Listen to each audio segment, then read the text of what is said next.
Hello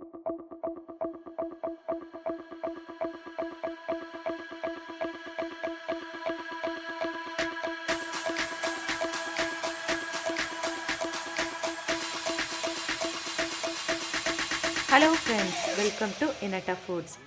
இன்றைக்கி நம்ம பார்க்க போகிற ரெசிபி நம்ம தமிழ்நாட்டை பூர்வீகமாக கொண்ட ஒரு நல்ல ஆரோக்கியமான மற்றும் புரதச்சத்து நிறைந்த ரெசிபி தான் இன்றைக்கி பார்க்க போகிறோம். வாங்க ரெசிபிக்குள்ளே போகலாம். இன்றைக்கி நம்ம செய்ய போகிற ரெசிபி அடை தோசை. இந்த ரெசிபி நம்ம செய்கிறதுக்கு ஒரு அரைக்கப் அளவுக்கு துவரம் பருப்பு எடுத்துக்கோங்க. சாம்பாருக்கு யூஸ் பண்ணுவோம் இல்லைங்களா, அந்த துவரம் பருப்பு எடுத்துக்கோங்க. அரைக்கப் அளவுக்கு சன்னா தால்,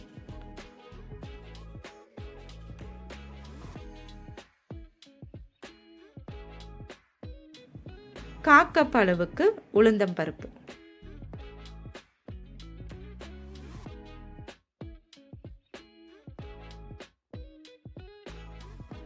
1/4 கப் அளவுக்கு பாசிப்பருப்பு. நம்ம இந்த 4 வகையான பருப்பு வகைகளை எடுத்துட்டோம். இப்போ இதோட 1/2 கப் அளவுக்கு புழுங்கல் அரிசி எடுத்துக்கோங்க. நம்ம எடுத்து வச்சுருக்க இந்த பருப்பு அரிசி வகைகளை நல்லா தண்ணியில் போய் அலசிட்டு வந்துடலாம். 2லேருந்து ஒரு 3 தாட்டி அளவுக்கு தண்ணியில் அலசிக்கோங்க. இந்த பருப்பு அரிசியில் இருக்கிற அழுக்குகள் எல்லாம் நல்லா நீங்கணும். நல்லா அலசி எடுத்துகிட்டு வந்தாச்சு. இப்போ நம்ம பருப்பு வகைகள் எல்லாமே நல்லா தண்ணியில் ஊற வைக்கலாம். பருப்பு நல்லா மூழ்கிற அளவுக்கு தண்ணி விட்டுக்கோங்க. இந்த தண்ணியில் ஒரு 5லேருந்து 6 வரமிளகாய் சேர்த்துக்கோங்க. அவங்கவுங்க காரத்துக்கு தகுந்தப்பில் கூட்டியோ குறைச்சோ சேர்த்துக்கலாம். நம்ம சேர்த்துருக்க இந்த தண்ணி நல்லா 2லேருந்து ஒரு 3 மணி நேரம் நல்லா இந்த பருப்பு எல்லாமே ஊறட்டும். ஒரு மூடி போட்டு மூடி வச்சிடலாம். ஒரு 3 மணி நேரம் கழித்து பார்க்கலாம். இந்த பருப்புகள் எல்லாம் நல்லா ஊறிடுச்சு. இது நம்ம ஒரு மிக்ஸி ஜாருக்கு மாற்றி அரைச்சி எடுத்துகிட்டு வந்துடலாம். தண்ணி எல்லாத்தையும் நல்லா வடித்து எடுத்துக்கோங்க. மிக்ஸி ஜாருக்கு மாற்றி அரைச்சிட்டு வந்துடலாம். நம்ம அரைச்ச இந்த மாவை ஒரு பாத்திரத்தில் மாற்றிக்கலாம். இந்த மாவு ரொம்ப கெட்டியாக இல்லாமையும் ரொம்ப தண்ணியாக இல்லாமையும் ஒரு நார்மல் கன்சிஸ்டன்சியில் இருக்கணும். ரொம்ப கெட்டியாக இருக்குன்னு ஃபீல் பண்ணிங்கன்னா நம்ம ஊற வச்ச இந்த பருப்பு தண்ணியை கொஞ்சம் சேர்த்துக்கலாம். நான் கொஞ்சம் சேர்த்துக்கிறேன். தேவையான அளவு உப்பு சேர்த்துக்கோங்க. உப்பு இந்த ஸ்டேஜில் செக் பண்ணிக்கோங்க. மாவை நல்லா கலந்து விட்டுக்கோங்க.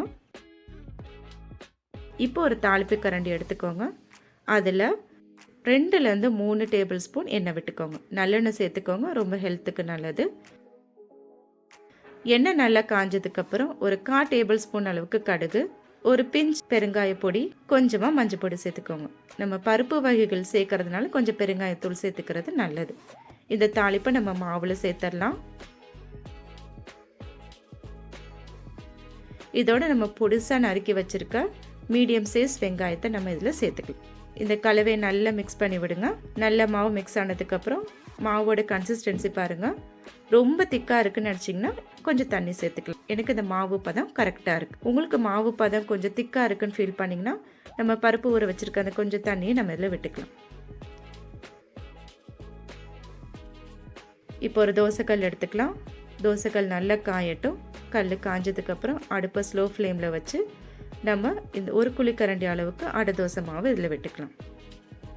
தோசை வேகும் போது அடுப்பை ஸ்லோ ஃப்ளேமில் வச்சுக்கோங்க. ஏன்னா நம்ம பருப்பு எல்லாமே நல்லா வேகணும். அடுப்பை நல்லா ஸ்லோ ஃப்ளேமில் வச்சுக்கோங்க. ஏன்னா பருப்பு வேக கொஞ்சம் டைம் எடுக்கும்.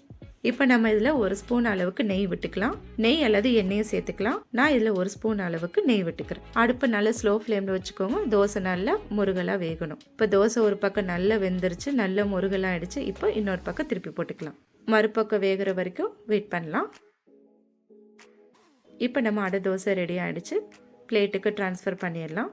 இந்த தோசைக்கு நீங்கள் தேங்காய் சட்னி, தால் ஃப்ரை, சாம்பார் இல்லை அவியல் செஞ்சு கொடுக்கலாம். நான் இந்த ரெசிபிக்கு தேங்காய் சட்னியும் தால் ஃப்ரை வச்சுருக்கேன். இதை உங்கள் குழந்தைங்களுக்கு கொடுத்து பாருங்கள். உங்கள் வீட்டில் குழந்தைங்கலேருந்து பெரியவங்க வரைக்கும் ரொம்ப விரும்பி சாப்பிடக்கூடிய ஒரு நல்ல ரெசிபி இது. அடிக்கடி இதை குழந்தைங்களுக்கு செஞ்சு கொடுங்க. ஏன்னா நம்ம குழந்தைகள் அதிக பருப்பு வகைகளை விரும்பி சாப்பிட மாட்டாங்க. இந்த மாதிரி நீங்கள் தோசை செஞ்சு கொடுக்கும்போது அவங்க ரொம்ப விரும்பி சாப்பிடுவாங்க. உங்களுக்கு இந்த ரெசிபி பிடிச்சிருந்ததுன்னா லைக் பண்ணுங்கள், ஷேர் பண்ணுங்கள், சப்ஸ்கிரைப் பண்ணுங்கள். முடிஞ்ச அளவுக்கு உங்கள் ஃப்ரெண்ட்ஸ் சர்க்கிளில் ஷேர் பண்ணுங்கள். அடுத்த ரெசிபியில் உங்களை சந்திக்கும் வரை பாய், டேக் கேர்.